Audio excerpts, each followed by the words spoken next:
அஸ்ஸலாமு அலைக்கும் வரஹ்மதுல்லாஹி வபரகாத்துஹு. அல்லாஹ் எனது செயலை ஏற்றுக்கொள்வானாக. இதை அவனுடைய மேன்மைமிகு முகத்திற்காக மட்டுமே ஆக்குவானாக. என் வாழ்க்கையில் இதை எனக்கு ஒளிவிளக்காக ஆக்குவானாக. மரணத்திற்குப் பின் உதவும் கட்டுச்சாதமாகவும் கேள்வி கேட்கும் நாளில் இதை எனக்கு பரிந்துரையாகவும் ஆக்குவானாக. அல்லாஹ்வே, என் உள்ளத்தில் உண்மையை, நேர்மையை, நீதியை உதிக்கவை. சிந்தனையில் ஏற்படும் சீர்கேடு, நடுநிலை தவறுவது, வார்த்தைகளில் வரம்பு மீறுவது, அநீதியான சொல், பலவீனமான ஆதாரம், தேவையற்ற பேச்சு ஆகியவற்றிலிருந்து என்னை தூரமாக்கிடு. ஆமீன். அகிலத்தாரின் ஒரே இறைவன் அல்லாஹுக்கே எல்லா புகழும். இறையருளும் ஈடேற்றமும் நபி முஹம்மது அவர்களுக்கும் அவர்களின் குடும்பத்தார், தோழர்கள், முஸ்லிம்கள் அனைவருக்கும் உண்டாகுக. ஆமீன். நபி இப்ராஹீம் அலைஹி வஸல்லம் அவர்களின் சந்ததியினர் மக்காவில் குடியேறி அரபிய தீபகற்பம் முழுவதிலும் பரவிய காலம் தொட்டு அரபியர்களில் பெரும்பாலோர் இப்ராஹீம் அலைஹி வஸல்லம் அவர்களின் மார்க்கத்தையே பின்பற்றி வாழ்ந்தனர்.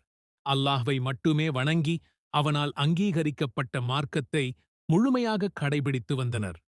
காலங்கள் செல்லச் செல்ல அல்லாஹ்வின் வழிகாட்டல்களையும் போதனைகளையும் சிறிது சிறிதாக மறக்க ஆரம்பித்தனர். எனினும் அவர்களிடையே ஓரிரை கொள்கையும் மார்க்கத்தின் உயர்ந்த நெறிகளும் ஓரளவு நிலைத்திருந்தன. காலங்கள் மாற மாற இங்கிருந்து வியாபாரத்திற்கு வெளியூர் சென்றவர்களின் மூலமாக சிலை வணக்க வழிபாடு அங்கு தோன்ற ஆரம்பித்தது. மனாத், லாத், உஜ்ஜா என்று சிலைகளுக்கு பெயர் சூட்டி இவைகளை தெய்வங்கள் என்றும் அல்லாஹ்விடம் தம்மை நெருக்கமாக்கி வைக்கும் என்றும் நம்பி வணங்கி வந்தனர். இவ்வாறு அரபிய தீபகற்பத்தின் பல பகுதிகளுக்கும் சிலை வணக்கக் கலாச்சாரம் பரவியது. முதலில் ஒவ்வொரு கோத்திரத்தாருக்கும், பிறகு ஒவ்வொரு வீட்டிற்குமென தனித்தனிச் சிலைகள் இருந்தன. சங்கைமிக்க கபாவையும் சிலைகளால் நிரப்பினர். நபி ஸல்லல்லாஹு அலைஹி வஸல்லம் அவர்கள் மக்காவை வெற்றி கொண்டபோது கபாவை சுற்றிலும் 360 சிலைகள் இருந்தன.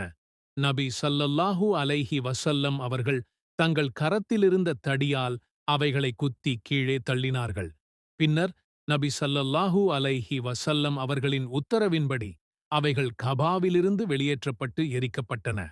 மேலும் கபாவின் உட்புறத்தில் சிலைகளும் உருவப்படங்களும் இருந்தன.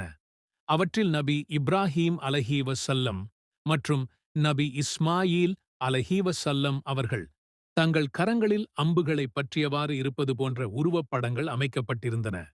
இவை அனைத்தும் புனித கபாவிலிருந்து நீக்கி அழிக்கப்பட்டன. ஸஹீஹுல் புகாரி. மக்கள் இதுபோன்ற வழிகேட்டில் நீடித்து வந்தார்கள். அது பற்றி அபூ ரஜா உதாரிதி ரழி அல்லாஹ் அவர்கள் கூறுகிறார்கள். நாங்கள் கற்களை வணங்கி வந்தோம். நாங்கள் வணங்கும் கல்லை விட அழகிய கல்லைக் கண்டால் கையில் இருப்பதை தூக்கி எறிந்துவிட்டு புதியதை எடுத்து வணங்குவோம். எங்களுக்கு வணங்குவதற்கான கல் கிடைக்கவில்லை எனில் மண்ணை குவியலாக்கி அதன் மேல் ஆட்டின் பாலை கறந்து அதை வலம் வருவோம். ஸஹீஹுல் புகாரி. சிலர் சான்றோர்களுக்கென உருவப்படங்கள், சித்திரங்கள் எதையும் வரையாமல் அவர்களின் அடக்கத் தலங்களையும் அவர்கள் வசித்த ஓய்வெடுத்த தங்கிய இடங்களையும் புனித ஸ்தலங்களாக ஏற்படுத்திக் கொண்டனர். அந்த ஸ்தலங்களுக்கு காணிக்கைகளையும் நேர்ச்சைகளையும் சமர்ப்பித்தனர். மேலும் அவ்விடங்களில் பணிவுடனும் மரியாதையுடனும் நடந்து பல சடங்குகளைச் செய்தனர். இவ்வாறான இடங்களுக்கும் சமாதிகளுக்கும் அரபியில் அவ்சான் என்று கூறப்படும். ஆக இணை வைத்தலும் சிலை வணக்கமும் அந்த அறியாமை காலத்தில் மிக உயரிய நெறியாக பின்பற்றப்பட்டது. அத்துடன் அவர்கள் தாங்கள் நபி இப்ராஹீம் அலைஹி வஸல்லம் அவர்களின் மார்க்கத்தை முழுமையாக பின்பற்றி நடப்பதாகவும் எண்ணிக்கொண்டனர். அரபியர்கள் செய்த இவ்வாறான செயல்கள் அனைத்துக்கும் காரணம் என்னவெனில், அச்சிலைகள் தங்களை அல்லாஹ்வின் பக்கம் நெருக்கி வைக்கும். அவனிடத்தில் தங்களை சேர்த்து வைக்கும். தங்களுக்காக அல்லாஹ்விடத்தில் சிபாரிசு செய்யும் என நம்பிக்கை கொண்டிருந்ததுதான். இதைப் பற்றியே அல்லாஹ் குரானில் கூறுகிறான். அவர்கள் அல்லாஹ் அல்லாதவற்றை தங்களுக்கு பாதுகாவலாக எடுத்துக் கொண்டிருக்கிறார்களோ, அவர்கள் அத்தெய்வங்கள் எங்களை அல்லாஹ்வுக்கு மிக்க சமீபமாக்கி வைக்கும் என்பதற்காகவே அன்றி நாம் இவற்றை வணங்கவில்லை என்று கூறுகின்றனர். அல் குர்ஆன் 39:3. இணை வைப்பவர்கள் தங்களுக்கு யாதொரு நன்மையும் தீமையும் செய்ய முடியாத அல்லாஹ் அல்லாதவற்றை வணங்குவதுடன் இவை அல்லாஹ் விடத்தில் எங்களுக்கு சிபாரிசு செய்பவை என்றும் கூறுகின்றனர். அல் குர்ஆன் 10:18. அவர்களிடையே மூட பழக்கம், துர்க்குறி மற்றும் சகுனம் பார்க்கும் வழக்கம் நடைமுறையில் இருந்தது.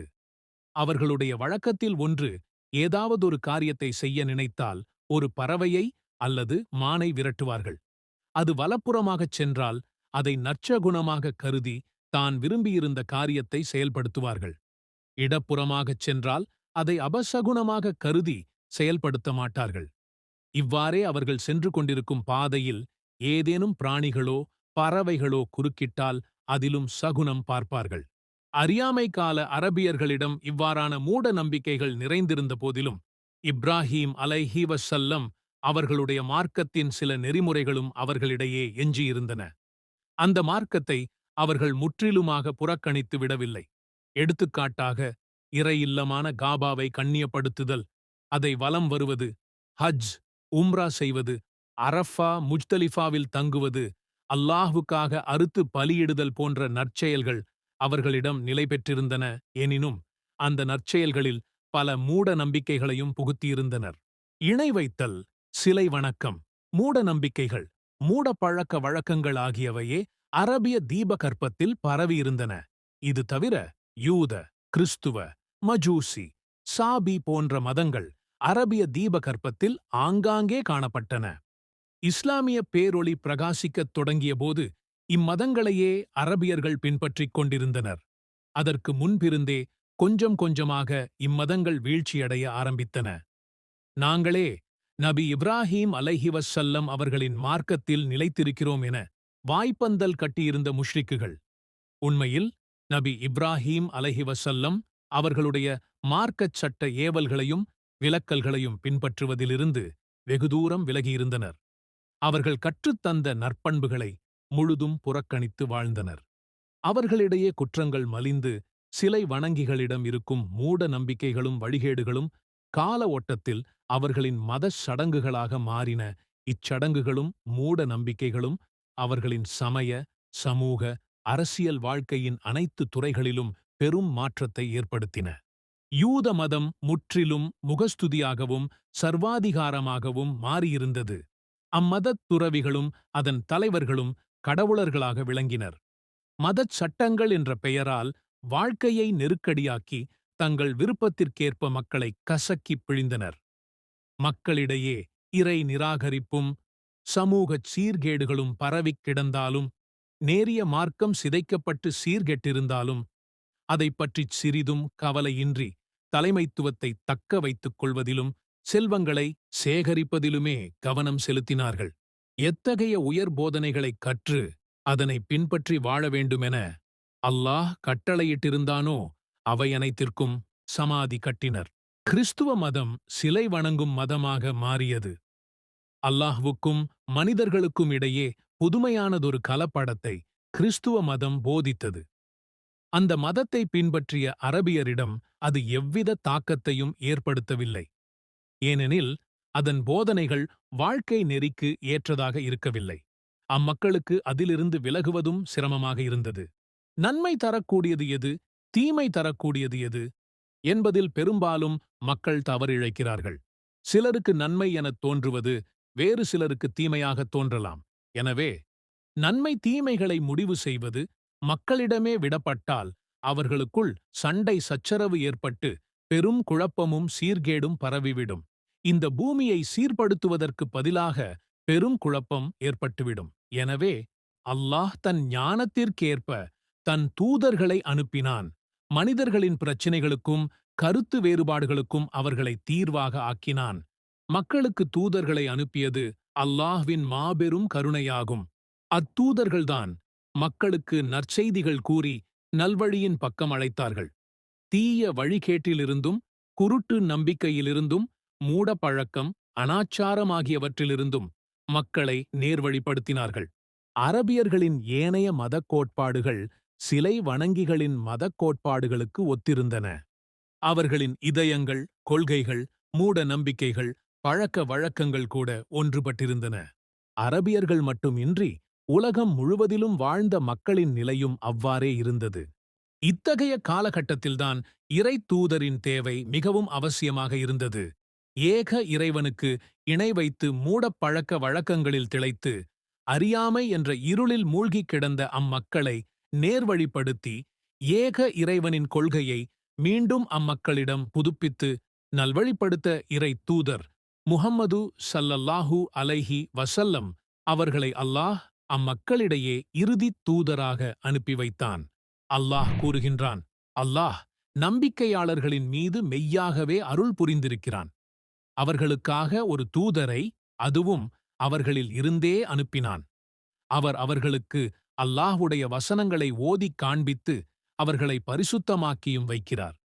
மேலும் அவர்களுக்கு வேதத்தையும் ஞானத்தையும் கற்றுக் கொடுக்கிறார். நிச்சயமாக அவர்கள் இதற்கு முன் பகிரங்கமான வழிகேட்டில்தான் இருந்தனர். அல் குர்ஆன் 364. நபியே கூறுவீராக, இதுவே எனது நேரான வழி. நான் உங்களை அல்லாஹ்வின் பக்கம் அழைக்கிறேன். தெளிவான ஆதாரத்தின் மீதே நானும் என்னை பின்பற்றியவர்களும் இருக்கிறோம்.